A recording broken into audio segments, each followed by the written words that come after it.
नमस्कार दोस्तों, स्वागत है आप सभी का हमारे YouTube चैनल द लर्नोपीडिया पे। अपने टॉपिक चल रहे थे राजस्थान की कला और संस्कृति, जिसमें अपन ने लोक देवताओं वाला टॉपिक चल रहा है। उसकी अलग से मैंने प्ले लिस्ट बना रखी है YouTube पे, आप वहाँ से जाके देख सकते हो। उसके बाद में अपने चल रहा था कला और संस्कृति में संस्कारों के बारे में अपन ने पढ़ लिया था। आज अपन रीति रिवाजों के बारे में पढ़ने वाले हैं। रीति रिवाजों को क्या करेंगे, अपन 3 पार्टों में बांटने वाले हैं। 3 पार्टों में कैसे?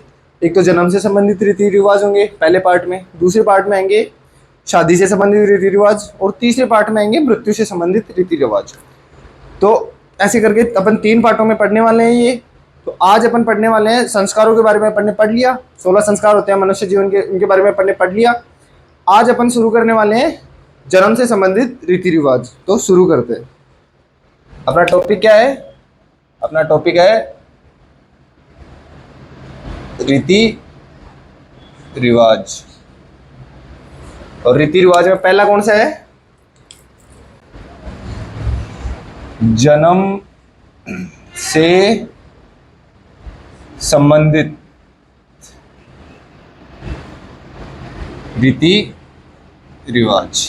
आज अपन पढ़ने वाले हैं जन्म से संबंधित रीति रिवाज। जन्म से पहले के 3 संस्कार थे, उनके बारे में आपको बताया मैंने। गर्भाधान, पुंसवन संस्कार और सीमांतोन्नयन संस्कार, ये हो जाते हैं जन्म से पहले के। उसके बाद में जन्म के तुरंत बाद जो संस्कार होता है उसको बोलते हैं अपन जातकर्म संस्कार। जातकर्म संस्कार में क्या होता है, जैसे बोलते हैं घूंटी देना, या मतलब कि घूंटी देना, या बच्चे को पहली बार ही, मतलब ऐसे इंसान से देखा होगा घर पे भी कि हाँ ऐसे मान्यता है कि जिस इंसान की घूंटी दिलाएंगे तो उसी के गुण आएंगे उसमें। तो कोई बदमाशी वगैरह करता है तो पूछते हैं लोग कि भाया तन की घूंटी है रे। तो उसमें ये होता है कि जिस इंसान से घूंटी दिलाई जाती है ना, उसी इंसान के गुण, ऐसी मान्यता है कि उसी इंसान के गुण उस बच्चे में आते हैं। ठीक है, तो पहला हो गया जातक्रम में। मेनली क्या होता है, जातक्रम में घूंटी वाला सिस्टम ही होता है, घूंटी देना यही सिस्टम होता है जातक्रम में। ठीक है, तो जन्म से संबंधित रीति रिवाजों में पहला रिवाज आता है, पहला तो आ गया जामना। जामना इसी के अंदर क्या आ जाएगी, घूंटी इसी के अंदर आ जाएगी।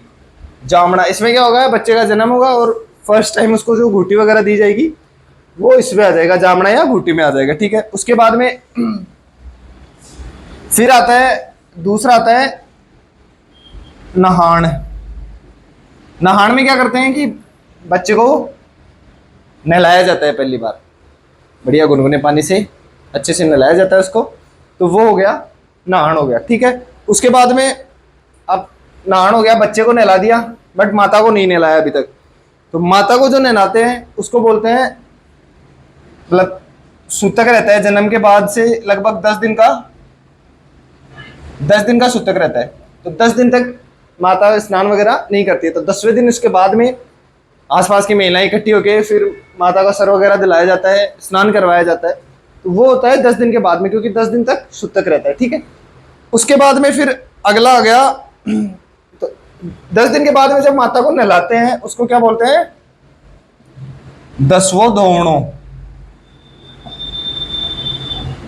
जो महिलाएं इकट्ठी होके 10 दिन के बाद माता को नहलाएंगी उसको बोलते हैं 10वां दौड़ो। ये रीति रिवाज है। ठीक है, नहान हो गया, नहान में बच्चे को नहला दिया। ठीक है, उसके बाद में फिर तीसरे नंबर पर आ जाएगा, ये संस्कार भी है, नामकरण। नामकरण संस्कार। ठीक है, नामकरण में क्या होगा, बच्चे का नाम रखा जाएगा, पंडित जी से पूछा जाएगा कि क्या नाम रखें।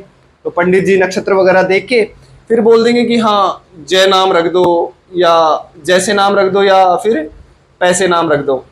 तो फिर अब इस बात से घर पे मीटिंग होगी कि क्या नाम रखें।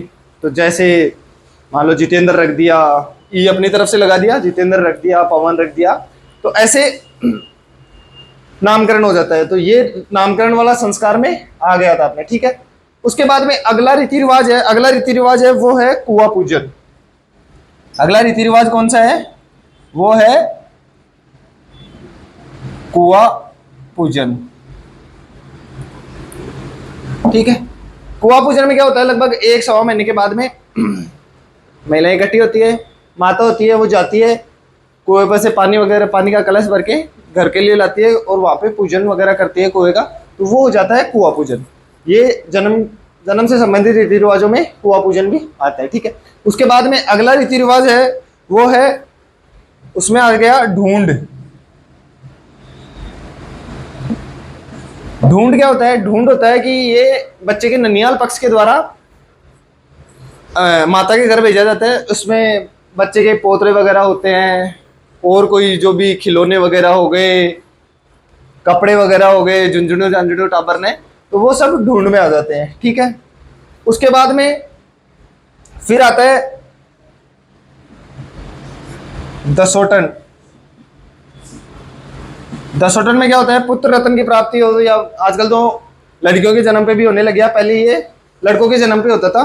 तो पुत्र रत्न की प्राप्ति होने पर आसपास के लोगों को या अपने रिश्तेदारों को जिमाना या जिमना वगैरह करना, वो दसोटन में आ जाता है। तो ये थे कुछ, मतलब इतने ही रीति रिवाज हैं आजकल जन्म से संबंधित। तो जो जन्म से संबंधित रीति रिवाज थे वो अपने कंप्लीट होते हैं यहाँ पे, ठीक है। वीडियो पसंद आए तो चैनल को लाइक करें, वीडियो को लाइक करें, चैनल को सब्सक्राइब करें और कमेंट करके अपनी राय जरूर दें। बहुत बहुत धन्यवाद।